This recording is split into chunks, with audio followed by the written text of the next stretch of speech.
Bueno, buenas tardes o buenos días y muchas gracias por esta invitación a Alberto Abello, a Carmen Millán y Jaime Arocha. Y agradezco también el flujo de energía y el flujo discursivo ya inaugurado, no tengo que decir había una vez, ¿sí? Con que me dejan en este momento con ustedes. Yo he decidido este año hablar históricamente desde mi lugar de enunciación, entonces tengo que confesarles algunas cosas y la primera es que el 25 de enero de del 2019 cumplo 30 años en Colombia y no me había dado cuenta.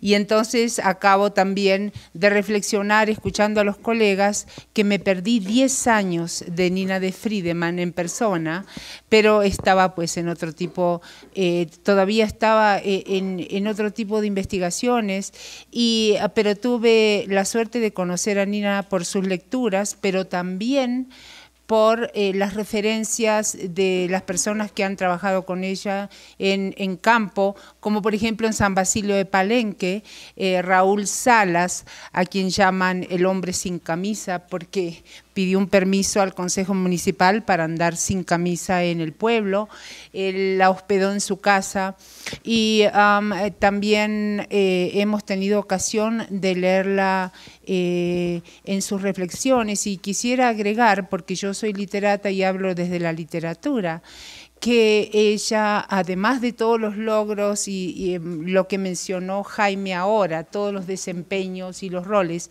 yo agregaría el de escritora, porque si no hubiera sido así, el lenguaje de la ciencia, como dice Adorno en su magnífico ensayo sobre el ensayo, Notas de Literatura, la ciencia a veces tiene demasiadas aristas para decir las cosas que son pues, resultado de su investigación. Entonces Adorno nos da el permiso para escribir fragmentariamente y también para renunciar a esa totalidad cientificista en la que hemos sido formados, ¿sí? Y a la que tenemos muchas veces que traicionar. Entonces, en alguno de sus libros, como en Crielle, el flujo de su escritura es tan honesta y a su vez es artística y como sabemos que es tan difícil representar lo infinito que es la multiplicidad de cosas que hay en el mundo a través de lo finito, que es el código verbal, ¿cierto? Es un salto al vacío y ella lo dio con éxito.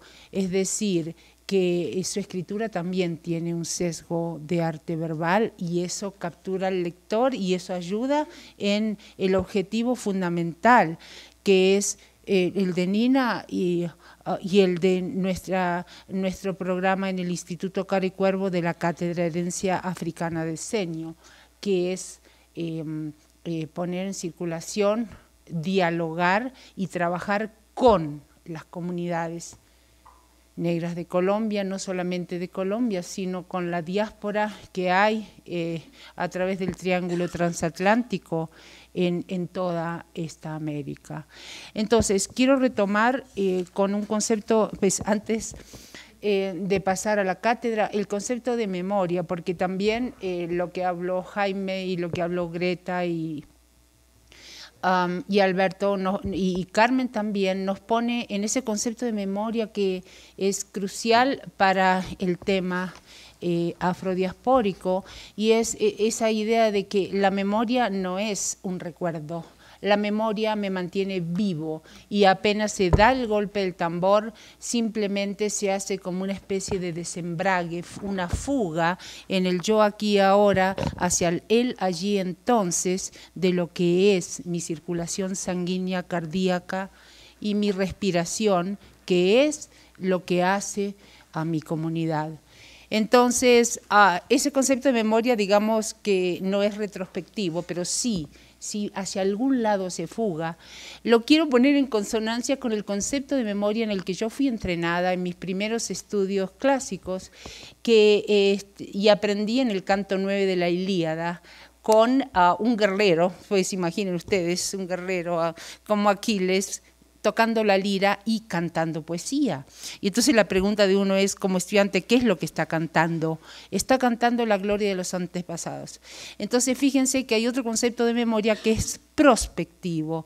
Entonces, en ese concepto de memoria prospectivo, porque para ellos no tenía sentido luchar en una batalla si nadie los recordaba.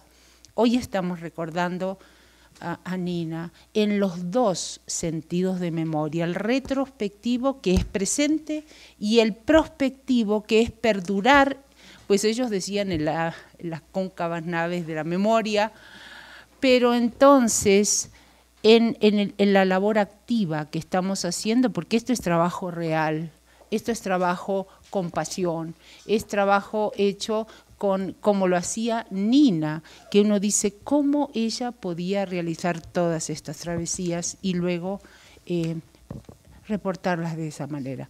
Entonces, la Cátedra de Herencia Africana se enmarca en el diseño del Afrodescendiente 2015-2024, cuando el Instituto Caro y Cuervo me concedió esta oportunidad y este honor de pensar en una cátedra y de organizarla.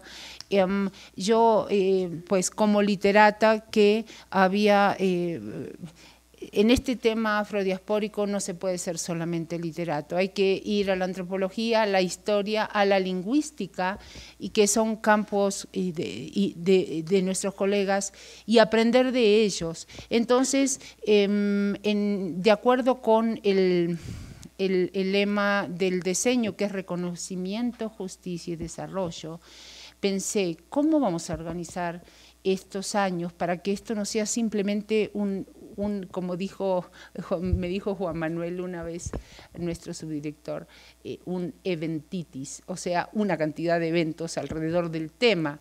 Entonces, lo primero de todo, pensamos esta cátedra sobre la base de un trabajo solidario entre la academia y la comunidad, y teniendo en cuenta la singularidad de cada una de las 4 comunidades negras en Colombia, y pensando que nuestra cátedra es el marco de su escena.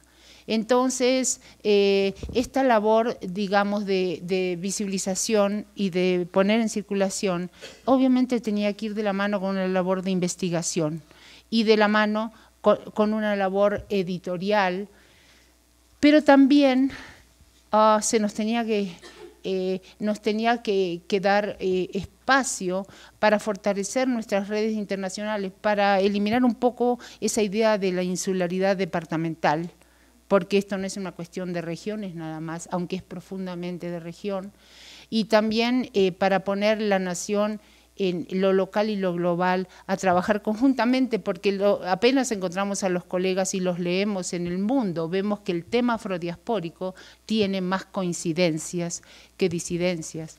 Me gustó mucho algo que dijo Jaime, ser distinto y mantenerse distinto. ¿Sí? Entonces, esa idea de los peligros que sabemos cuáles son, la homogenización, o sea, aparte de la invisibilización, lo peor es la homogenización y la folclorización. Entonces, este es un tema muy serio y yo me siento halagada de poder tratarlo con ustedes hoy. Entonces, en el primer año organizamos 4 ejes, que son el eje artístico, el eje académico, el eje estratégico y el eje social. ¿Quiénes fueron nuestros actores aliados? Poblaciones del Ministerio de Cultura, la Dirección de Cinematografía, también del Ministerio, que nos obsequió su maleta de cine afro, y de artes, también universidades del exterior como Birmingham en Alabama, la Fundación Fulbright, la Universidad de Cambridge, la Universidad del Valle aquí en Colombia, Ediciones Apidama. Tenemos unos buenos aliados y con ellos hemos trabajado. Bueno, entonces, el primer año lo dedicamos a, creo que hay un evento antes, sí, lo dedicamos a como establecer el tema. Y el primer evento que hay en nuestra página es el lanzamiento de los cuadernos afroindígenas, afro-latinoamericanos e indígenas, que sacamos con la Universidad Javeriana y los editores, aparte de mi persona, está Miguel Rocha y Juan Duchesne. Y luego tenemos unos estudios, ¿sí? Y pues muy importantes, muy actualizados sobre el tema, y tuvimos la dicha de publicar, creo que uno de los últimos artículos del maestro Lawrence Prescott, que tradujo nuestra directora Carmen Millán. Bueno, luego el segundo evento que tuvimos 3 eventos ese año. Fue el recital del Pacífico con las 4 poetas, Mari Grueso, Teresa Ramírez, Jenny de la Torre y Rosita Chamorro. A continuación tuvimos un evento con Estrellas del Caribe, el grupo palenquero, que pues obviamente también entrevistamos en nuestro programa radial del instituto, que se llama Tatá Tambó, que en palenquero es ancestro tambor, más o menos. Padre tambor. Muy bien. Y entonces, bueno, esa ocasión del concierto es un elemento del eje artístico.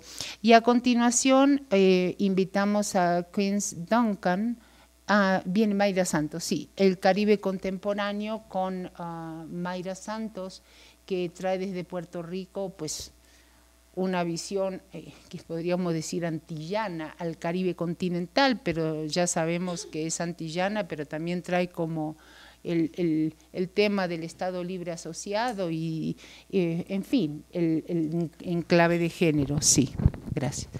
Entonces, a continuación, bueno, no sé si los mencionamos todos, pero vino Queens Duncan, que él estuvo en la discusión, en el debate que se estableció, en el que se estableció el decenio de Naciones Unidas. Él estuvo presencialmente en ese debate y es pues el representante de Costa Rica para el debate.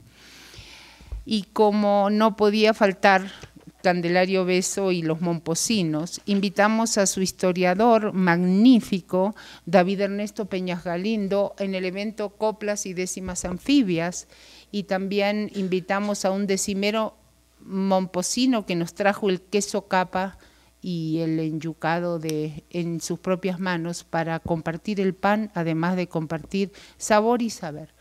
Y hizo unas coplas improvisadas en el instituto y pudimos recoger un poco de ese espíritu que inspiraba también a Candelario.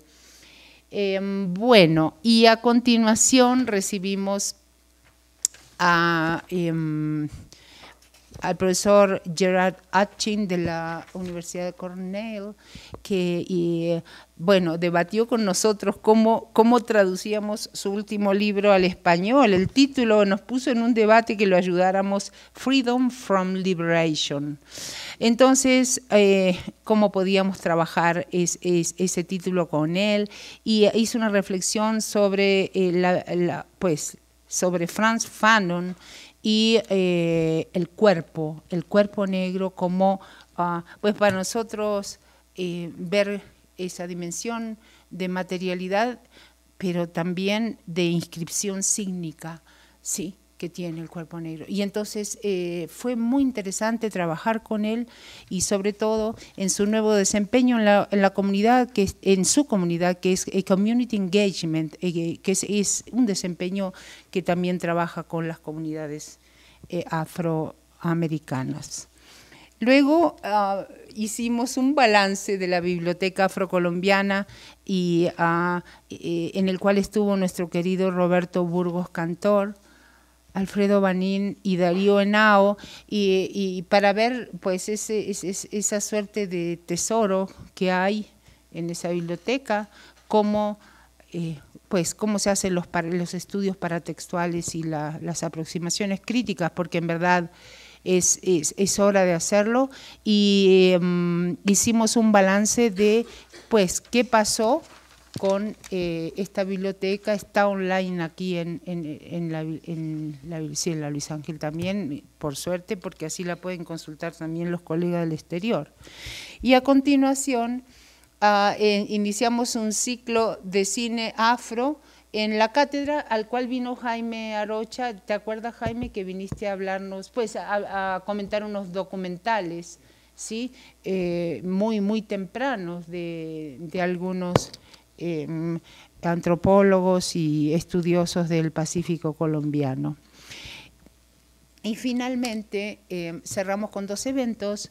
Por un lado, el Código Changó, Poética de la Diáspora Africana, en el Gran Puta, Changó el Gran Puta, por parte de Darío Henao, que hizo una investigación a partir de la religión, sí, el candomblé, el vudú y el monto bantú, y ese concepto, pues que no sé, podemos pensar que se parece al concepto de criolización, porque es cómo se mantiene, es decir, cómo es ese proceso adaptativo y resistente a la vez y altamente energético de las comunidades negras en Colombia, y sobre todo trabajando el aspecto simbólico. Y, por supuesto, estableciendo un texto que es fundacional. Y cerramos con Armillo Egler, que, de la Universidad de California, que trajo los estudios, y ahí se agarró con los genetistas colombianos, los estudios sobre el ADN, los estudios de saliva, ¿sí? Y el ADN, cómo se puede reconstruir el origen exacto de la población palenquera, conectada con la aldea de Mayombe, en las aguas del Congo, río adentro. Y entonces, bueno, ese fue nuestro primer año, y en ese primer año hicimos un poco de visibilización de la cátedra y nos pusimos en contacto con las comunidades y fortalecimos las redes. En el segundo año, el espíritu se amplió y se profundizó. En el segundo año dijimos, vamos a trabajar con un seminario permanente de lenguas y literaturas. Sabemos que hacer esa división es una división artificial, ¿sí? Porque realmente la lengua existe encarnada. Y si nosotros hablamos de lengua y literatura, tenemos que ir a la biblioteca y sacar un diccionario para ver la lengua. Entonces, la lengua está encarnada siempre.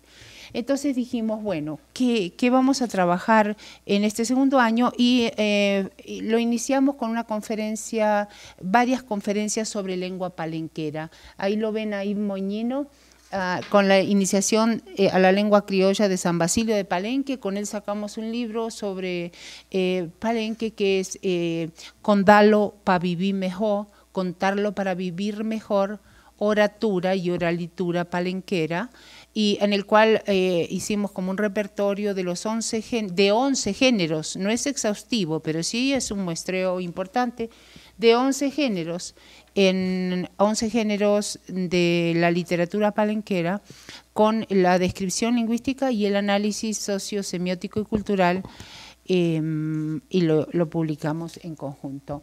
También en ese año participó Bernardino Pérez Miranda, con quien practicamos la lengua palenquera en el Instituto Caricuervo, y el maestro John Lipsky de Penn State University, que nos trajo pues lengua palenquera antes y ahora, luego de la patrimonialización de la UNESCO. Bien, ahí está John.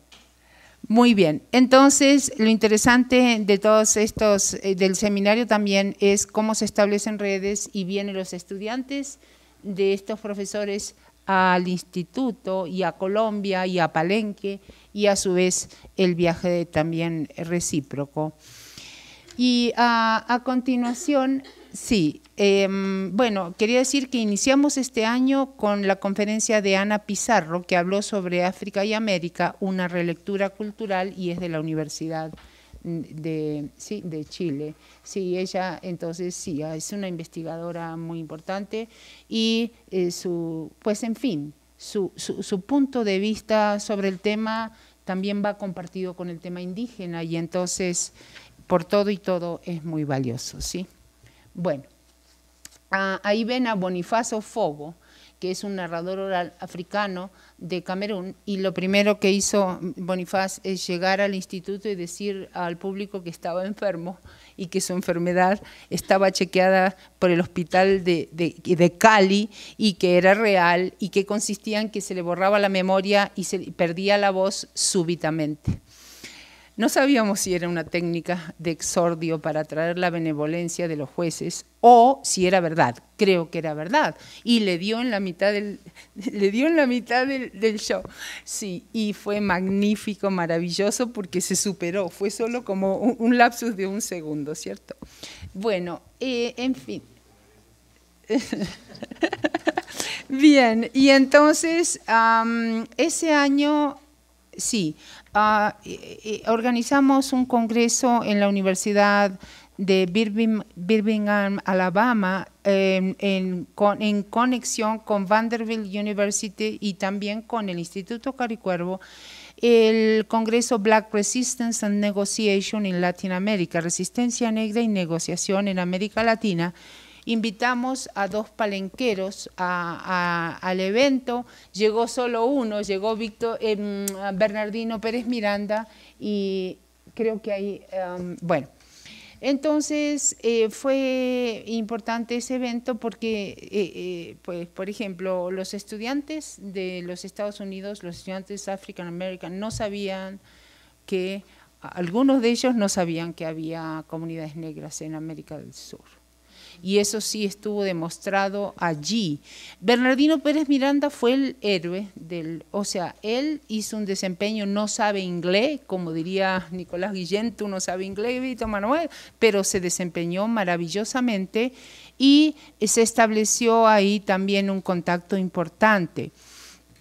Bueno, y nuestro primer proyecto de investigación que abrió fue el Abrebocas del 2018, habla literatura oral y repertorios de la memoria en el Pacífico colombiano con la Universidad Tecnológica de Chocó y la Universidad Pedagógica, ¿sí?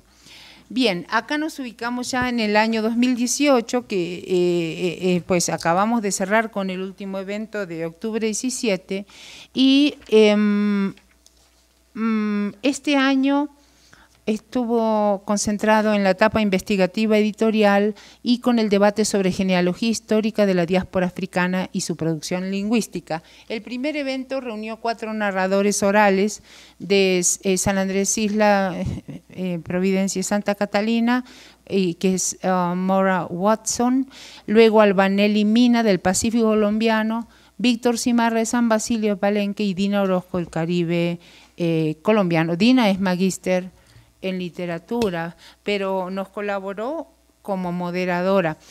Y ese primer evento abrió el año y luego continuamos con Agustín Lao Montes de la Universidad de Massachusetts, quien habló de afroepistemologías entre la razón de Calibán y la razón cimarrona de Exuelegua. Luego nos visitaron Jaime Arocha y Óscar Almario con un bello debate sobre el Pacífico colombiano, Estado, conflicto y sociedad, que ustedes pueden apreciar allí y pues lo disfrutamos mucho y fue muy, para nosotros, un aprendizaje. Continuamos con... bueno, asistimos al Congreso de Colombianistas presentando nuestro trabajo y a continuación invitamos al profesor Brad Epps de la Universidad de Cambridge, que nos habló de literatura ecuatoguineana, que como sabemos es una literatura en español, y de sus estudios, y también un poco de esa especie de...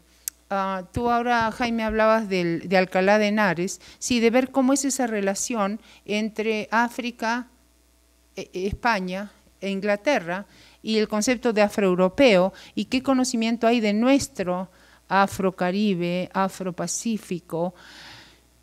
Y entonces sí hace falta esta investigación y estos contactos, digamos, interoceánicos para visitar el tema desde una perspectiva más americana.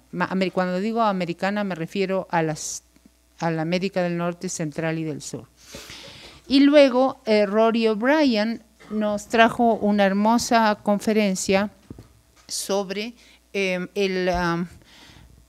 Desenredar el manglar, violencia lenta y ecología de los pobres en el Caribe colombiano, que recoge su trabajo de campo, documental y su archivo fotográfico. La foto que ven ahí es de él, ¿sí? Y él nos colabora con fotos muchas veces. Y cerramos el año con 3 eventos. Uno es con el investigador y escritor brasileño Eduardo de Assis Duarte, que muchos de ustedes conocerán, que trajo como en un eje, digamos, comparativo el pasado, el presente de la literatura afro-brasileña, y nos mostró su página Literafro, que pues las coincidencias que tienen ellos son de Universidad Federal Minas Gerais, y también Sonia Queiroz habla cuentos y cantos de tradición bantú en Brasil, y Sonia está con 2 estudiantes postdoctorales más haciendo su estancia en Colombia con nosotros en el Instituto Caricuervo y la Universidad del Valle en Cali. Y cerramos con el evento, pues apenas para dejarlos con Dayana Zapata, el evento, el grupo Cahuinga de Huapi, es decir, un grupo que, no, es un poquito más arriba, sí, el grupo trajo cantos ancestrales, alabaos, cantos de velorio y también algo de jugas y currulaos para cerrar como con la transición a la alegría el evento. Y finalmente el foro, y veo acá que están los estudiantes de la Universidad del Valle y también Dayana, el foro que hicimos con los estudiantes graduandos, Juan Sebastián Mena y Jair Cuenú, y Dayana Zapata del Instituto Caricuervo del programa de maestría en escrituras creativas sobre comunidades negras urbanas, un nuevo campo de construcción de identidad. Entonces lo bonito de todo esto es, además estamos haciendo un trabajo de investigación de campo en la Plaza La Alameda, en Cali, que bajo el título de Transacciones Discursivas, Economía Simbólica y Cocinas de la Afromemoria en la Plaza de Mercado de Cali, en el cual trabajamos también con estos jóvenes. Entonces, hemos llevado nuestra investigación al Congreso Internacional LASA, al Congreso IILI, que se hizo en Bogotá junio 2018, y al Encuentro Continental Intercultural de Literaturas Amerindias, EILA, también en abril 2018. Y ahora llevaremos el lanzamiento del número que salió del Congreso de Alabama al 10º simposio Jorge Isaacs en la ciudad de Cali en esta semana. Buenas tardes, agradecerles realmente por abrir este espacio para que pueda contar la experiencia de la beca de creación literaria que desarrollé en el mes de junio, desde el 18 de junio hasta el 30 de julio, en la sede de Yerbabuena del Instituto Caricuervo. Antes de presentarme, quiero comenzar con este poema que se llama Negro. Negro amigo, ven conmigo, jeje, vamos de la mano, negro hermano, está bien, a orilla del mar, vamos a cantar, ¿pa' qué? ¿No será tu canto espejo del llanto? Tal vez, negro amigo, ven conmigo, jeje, Elías Martán Góngora. Quise poner esta foto aquí porque este lugar se llama Raspadura y está ubicado en el departamento del Chocó. Yo soy una negra raspaureña. Raspadura en su tiempo fue un palenque, o sea que los negros cimarrones llegaban acá y formaron el palenque. Y también tenemos otro palenque importante en el Chocó, que fue el palenque de Tadó. Ahorita que hablaban de minas y de batea y de todo este trabajo que ha hecho Nina, mi acercamiento a ella es relativamente nuevo, pero estoy muy impresionada y con muchas ansias de que lo que estoy desarrollando pueda estar permeado por todas estas cosas que ella hizo. Yo he vivido de cerca lo que es la minería, porque mi mamá era minera artesanal, pero también viví de cerca lo que significó que este pueblo quedara prácticamente desolado por la otra minería que ya sabemos cuál es. Entonces, las dragas y las máquinas fueron acabando con los terrenos, estas tierras que pertenecían a la gente para sembrar quedan infértiles ya y no se puede hacer nada. Entonces sí, vengo de un lugar maravilloso, pero que también ha sido víctima de todas estas dinámicas lamentables que todos conocemos. Cuando me di cuenta de esta convocatoria del Ministerio de Cultura, la convocatoria de estímulos, decidí pensar en un proyecto desde la poesía que pudiera aportar a lo que quería hacer. Entonces comencé a trabajar en este proyecto que se llama Pacífico Poético, la poesía como vehículo de identidad, creación y rescate cultural. Entonces la idea es que podamos conocer todos estos autores, muchos de los cuales incluso yo estoy empezando también a relacionarme con ellos y a conocer, que tenemos en el Pacífico colombiano. Y tenemos grandes escritores, tenemos ensayistas, tenemos novelistas, pero que aún para la gente de las mismas regiones son desconocidos y más aún lo son para la gente del centro del país. Entonces mirar qué ha pasado con la poesía del Pacífico, que han suscitado estas dinámicas de estos autores y cómo se pueden generar iniciativas y proyectos para trabajar desde esto. Hay mucha gente trabajando, mucha gente a través de proyectos, a través de fundaciones. Aquí tenemos un gran ejemplo de la antropóloga, de las cosas que trató de hacer y hizo por estas regiones. Entonces, cómo desde la poesía nosotros podemos reflexionar también nuestras dinámicas, pero también mostrar, ¿cierto? Porque siempre ha habido una búsqueda de nuestra ancestralidad, aquello que nos identifica, aquello que somos, que va mucho más allá del folclore, de la música, porque es que el negro es más que música, el negro es más que folclore, ¿cierto? Hay una identidad, hay una cosa ahí que necesitamos descubrir y también necesitamos mostrar. En este sentido, presenté este proyecto y quedé en shock cuando me declararon ganadora porque realmente no lo esperaba.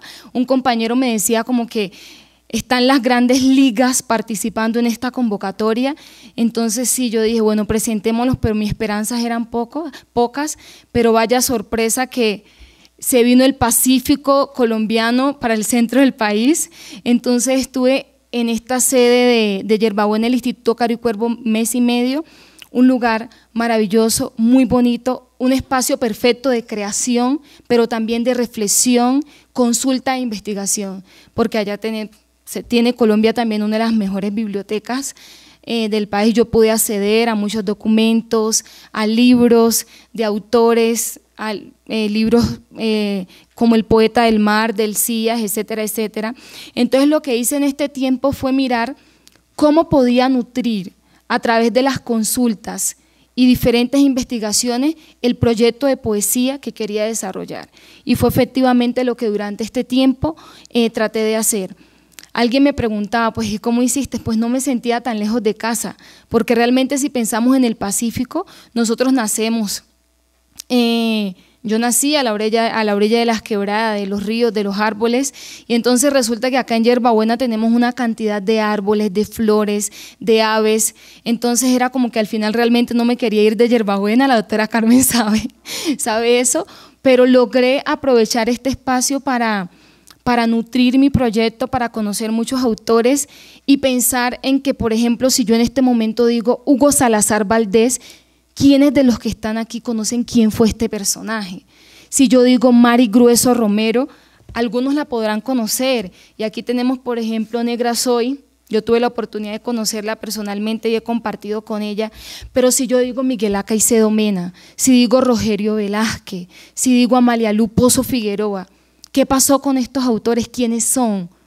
¿Son solamente Pacífico o son también Colombia? ¿Qué pasa con estas obras?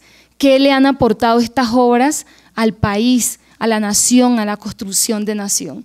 Entonces, precisamente, más allá de una búsqueda de crear poesía, es también mirar qué ha pasado con la poesía del Pacífico en Colombia, qué tenemos, muchos autores ya murieron, pero ¿mueren realmente los autores? Yo creo que quedan en sus obras, en sus novelas, en sus poemas. Si nos alejamos un poquito de la poesía y miramos, por ejemplo, Las estrellas son negras, todo el mundo debería conocer Las estrellas son negras de Arnoldo Palacios. ¿Qué fue lo que hizo Arnoldo Palacios aquí? ¿Cierto? Y yo digo poesía del Pacífico y al mismo tiempo me cuestiono porque es poesía colombiana, es poesía.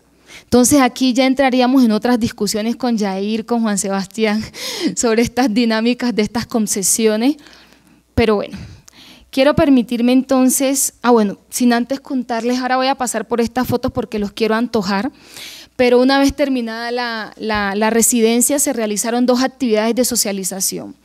Una fue una conversación que se hizo en el Instituto Caro y Cuervo, donde tuve como compañero al profesor Cárdenas y a mi tutora de la residencia, que fue Gloria Susana, la escritora y profesora Gloria Susana Esquivel, y lo que hicimos fue leer poesía, pero también reflexionar acerca de este trabajo que se desarrolló.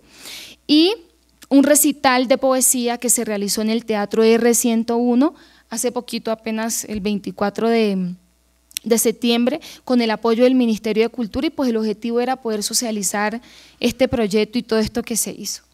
Quiero mostrarles entonces, de aquí, algunas fotos. Aquí tenemos nuestro Chocó, aquí tenemos la sede de Yerbabuena en el Instituto Caro y Cuervo, y como pueden ver, y la doctora Carmen me vio un día haciendo un picnic literario con cualquier cantidad de libros. Por ahí tenemos a Elcías, a una guía de autores chocuanos, Negra Soy, bueno, Miguel A. Caicedo. Y quiero mostrarles estas fotos especiales del Pacífico también para que se antojen, pero con un objetivo. Acá tenemos Yerbabuena, miren esta foto del árbol, esta otra foto, pues un lugar maravilloso y muy bonito, frío en ocasiones, pero se le perdona lo frío por todo lo maravilloso que Brindy proporciona. Este es Vallasolano, el valle. Aquí tenemos a Yerbabuena, un atardecer, y aquí ahora nos vamos a detener, pero vamos a ver qué tenemos más por acá. Esta es una foto del recital que se hizo en el Teatro R101, y por acá tenemos una foto de las conversaciones que realizamos en el instituto. Me detengo aquí. Alguien me preguntaba, Diana, ¿y qué pasa con esta dinámica de cuando te vienes a un lugar distinto? Y pues yo sigo siendo Chocó, yo sigo siendo Raspadura. Son los lugares donde nací y los llevo a donde quiera que vaya. Entonces yo no siento que me estoy alejando de ellos, sino que siento que los estoy tratando de plasmarlos, ¿cierto?, en estas poesías que yo hago. Y les muestro este cangrejo porque hubo una experiencia muy bonita con él.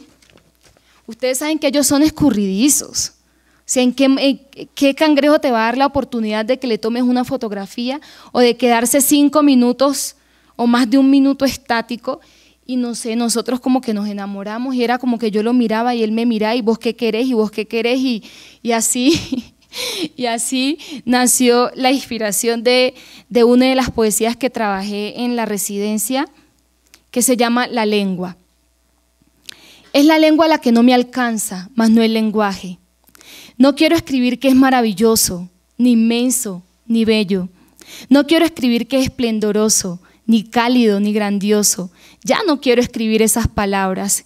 Quiero otras palabras nuevas que describan el contraste de distintos verdes, el juego de colores en el horizonte o el mar amarillo, lila y blanco que formó el viento al coquetear con las flores. Quiero otras palabras no gastadas que describan la música en el viento o el correr del cangrejo en la arena negra de la playa o el brillo incesante del sol que hace que agache mi mirada. Y no es el lenguaje de él soy dueña, son las palabras, solamente palabras. No quiero decir nostalgia, ni distancia, ni recuerdo. Quiero otras palabras nuevas que describan con exactitud lo que siento cuando me miro en las olas, en la melodía del viento, en la arena mojada y en un misterioso cangrejo. Y para terminar, quiero compartirles otras de las poesías que trabajé en la residencia. que se llama ¿Y si en esta noche? ¿Y si en esta noche? ¿Y si en esta noche de vientos calmados, de luna brillante y pocas estrellas, cojo mi canoa y me voy río abajo, y me voy río abajo bajo las estrellas? Extiendo mi mano y sobre la arena dibujo poemas de palmeras y estrellas. ¿Y si en esta noche? ¿Y si en esta noche de vientos calmados, de luna brillante y pocas estrellas, viajo con las aves y su sutil canto entre los ramales y por las laderas? Recorro la selva, oscuros caminos y senderos largos, toco la tambora y beso la tierra. ¿Y si en esta noche? ¿Y si en esta noche, ya sea en el río o sea en la tierra, pido yo a una estrella que me lleve, sí, pero a orillas de ellas? Para mí, Pacífico Poético es un trabajo que va a seguir desarrollándose, que espero seguir desarrollando en la maestría, y ya siento la gran responsabilidad de poder hablar de los míos, de poder representar a los míos, y también de poder en estas letras identificarnos, porque a la final pues Pacífico somos todos, somos Colombia. Gracias.